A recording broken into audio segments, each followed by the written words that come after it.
मोदी है तो मुमकिन है। लोकसभा चुनाव से ठीक पहले मोदी ने हरियाणा की राजनीति में वो कर दिखाया जिसका किसी को अनुमान नहीं था।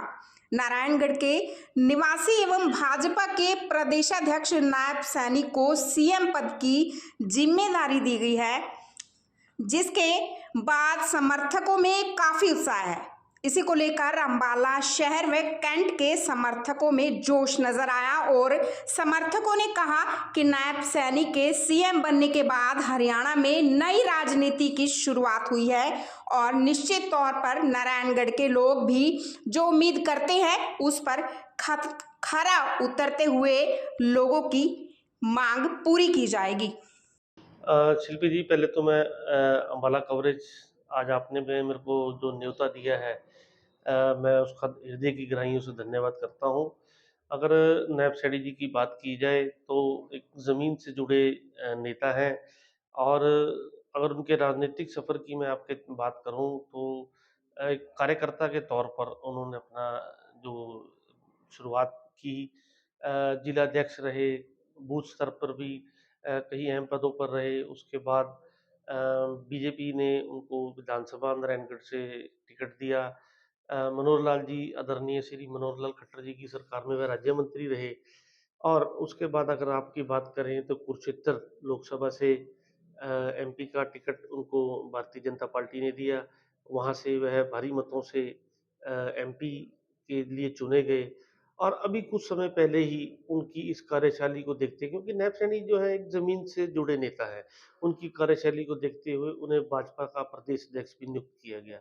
और आपको पता है कि ये सारे जो भी फैसले होते हैं, ये हाईकमांड से उनकी कार्यशैली को देखते हुए आज उनको मुख्यमंत्री के पद पर विराजमान किया गया। मैं गौरव शर्मा, वरिष्ठ पत्रकार, हरियाणा एवं पंजाब समाजसेवी, अपनी ओर से, अपने सहपाठियों की ओर से माननीय प्रधानमंत्री, यशस्वी प्रधानमंत्री श्री नरेंद्र मोदी जी का धन्यवाद करता हूँ कि जिन्होंने श्री नायब सैनी जी को उनकी कार्यशैली को देखते हुए, उनके कार्य को देखते हुए उन्हें मुख्यमंत्री के पद पर विराजमान किया। मैं हृदय की गहराइयों से उनका धन्यवाद करता हूँ। गुरु जी, सीएम पद मिला है नायब सैनी को, और वहीं अगर नारायणगढ़ की बात करें तो वहां की जनता को नायब सैनी जी से काफी ज्यादा जो है उम्मीदें हैं, लेकिन सबसे बड़ी उम्मीद अगर जताई जा रही है तो वो है नारायणगढ़ को जिला बनाने की। जी, शिल्पी जी, ये जब नायब सैनी जी सांसद थे तो वहाँ पे कई संगठनों ने नारायणगढ़ को जिला स्तर बनाने की मुहिम उठाई थी। ज्ञापन भी माननीय पूर्व मुख्यमंत्री श्री मनोहर लाल जी को ज्ञापन श्री नायब सैनी जी के माध्यम से सौंपा गया था।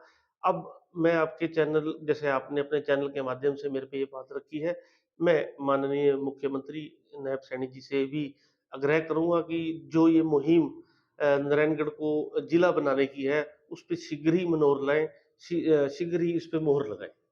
क्या लगता है कि जनता को जो उम्मीदें हैं वो पूरी हो पाएंगी, क्योंकि महज अगर बात करें तो 4 से 5 महीने की हैं, जिस तरह से अभी उन्हें कुर्सी मिली है, सीएम पद जो है उन्हें मिला है, तो वो पार उतर पाएंगे ये चीजें जो कि जनता उनसे उम्मीदें उम्मीदें जता रही है। जी, शिल्पी जी, अगर मैं आपकी काम की बात कहूँ तो नायब जी आराम करने में कम विश्वास रखते हैं, काम करने में ज़्यादा विश्वास रखते हैं। उन्हें वह भी इस बात को भली-भाँति जानते हैं कि खासकर अम्बाला जिले की बात करूँ तो मिर्ज़ापुर से संबंध रखते हैं नायब सिंह सैनी जी। अम्बाला विधानसभा में गाँव आता है ये। और अम्बाला की बात करूँ तो कई समस्याएँ जैसे अम्बाला में है, हरियाणा में है, वो इस भली-भाँति इस समस्या को जानते हैं। और मैं आपके चैनल के माध्यम से यही कहना चाहूँगा कि शीघ्र ही उन सभी समस्याओं को उसका समाधान कर दिया जाएगा। और अगर आप भी कोई मेरे संज्ञान में कोई ऐसा मसला, कोई पेंडिंग कोई ऐसा काम हो, जो मैं सीएम साहब तक आपके माध्यम से संदेश भिजवाना चाहूँ, तो मैं आपका हृदय की गहराइयों से धन्यवाद करूँगा कि आप वह समस्या भी हमें बताएँ, ताकि हम सीएम साहब तक इस बात को ज़रूर उनके संज्ञान में इस मैटर को ला सकें। गौरव जी, क्योंकि आप सीएम नायब सैनी के काफी करीबी हैं, तो इससे एक और जुड़ा सवाल ये है कि ये पद मिलने के बाद वो अपने पैतृक गांव नारायणगढ़ में ही रहेंगे या फिर चंडीगढ़ में रहेंगे? शिल्पी जी, देखिए, उनका पैतृक गांव नारायणगढ़ मिर्जापुर है, मगर इस टाइम उनके पास सीएम का पद है। मुख्यमंत्री का पद जो है बहुत अहम पद होता है और आपको पता है कि मुख्यमंत्री का निवास चंडीगढ़ होता है। उसके साथ-साथ उन पे कुरुक्षेत्र लोकसभा क्षेत्र के जनता की भी ज़िम्मेवारी है, तो उनका जो निवास स्थान है कुरुक्षेत्र भी है। मगर वह अपने इस बिज़ी शेड्यूल के अंदर, चाहे वो कुरुक्षेत्र लोकसभा की जनता की समस्या हो, नारायणगढ़ विधानसभा की जनता हो समस्या हो या पूरे हरियाणा प्रांत की समस्या हो, वो कहीं भी रहकर उसको हल करने की बिल्कुल कोशिश करेंगे। यही कहूँगा कि आज आपने अपने चैनल अम्बाला कवरेज पर मुझे बुलाया है और मैं हृदय की गहराइयों से आपके चैनल का धन्यवाद करता हूँ और लास्ट में मैं माननीय यशस्वी प्रधानमंत्री श्री नरेंद्र मोदी जी और हमारे अमित शाह जी और जितने भी हमारे सीनियर लीडर हैं भाजपा के, मैं उनका हृदय की गहराइयों से नायब सैनी जी को मुख्यमंत्री बनने पर धन्यवाद करता हूँ। सर, क्या नाम है आपका और भाजपा में किस पद पर हैं आप? सुधीर शर्मा। भाजपा में इस समय मेरे पास अम्बाला लोकसभा सह मीडिया प्रभारी की जिम्मेवारी है। सर, नायब सैनी को फिलहाल जो है सीएम पद दिया गया है और आप उनके काफी करीबी भी हैं।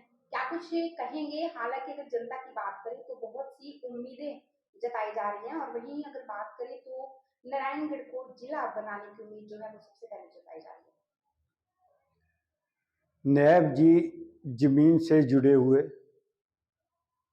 और बूथ स्तर से लेकर प्रदेश अध्यक्ष तक, उसके बाद मुख्यमंत्री के पद तक पहुंचे हैं, जो एक बहुत गर्व की बात है अम्बाला जिला के लिए भी। अम्बाला जिला में जो एक उपेक्षित जिला था उसमें मुख्यमंत्री आया हैगा, ये हमारे लिए एक सौभाग्य की बात है। और नारायणगढ़ उनकी कर्मभूमि है, जन्मभूमि है और वो चाहेंगे भी नारायणगढ़ बुलंदियों पे जाए। जो भी होगा जिला बनाने के लिए नायब जी अपना पूरा प्रयास करेंगे और वहां के जो निवासी हैं उनको एक बेहतरीन तोहफा दिया जाएगा। और आज जो लोकसभा का चुनावी माहौल है उसके अंदर 10 कमल के फूलों की माला मोदी जी को भेंट की जाएगी सांसदों के रूप में। और नायब जी बहुत अच्छी तरह से संगठनकर्ता और पब्लिक के साथ जुड़े हुए एक शख्स है, एक नेता है और उनके रहनुमाई में हरियाणा दिन दुगनी रात चौगनी तरक्की करेगा। मतलब एक तरह से सीएम नायब सैनी जो है वो जनता की उम्मीदों पर खरे उतर पाएंगे। बिल्कुल बिल्कुल, उसमें कोई दो राय नहीं। बहुत एक सुलझे हुए, हर तरह से सभी को साथ लेकर चलने वाले, पक्षों विपक्षों, कोई बिना भेदभाव से वो हरियाणा का विकास करेंगे। और ये हमें पुरजोर से हमारी दिली इच्छा है और हमें विश्वास भी है वो किसी को भी नाराज नहीं करेंगे और बहुत अच्छी तरह से ईमानदारी से अपना हरियाणा को विकास के पथ पे अग्रसर करेंगे।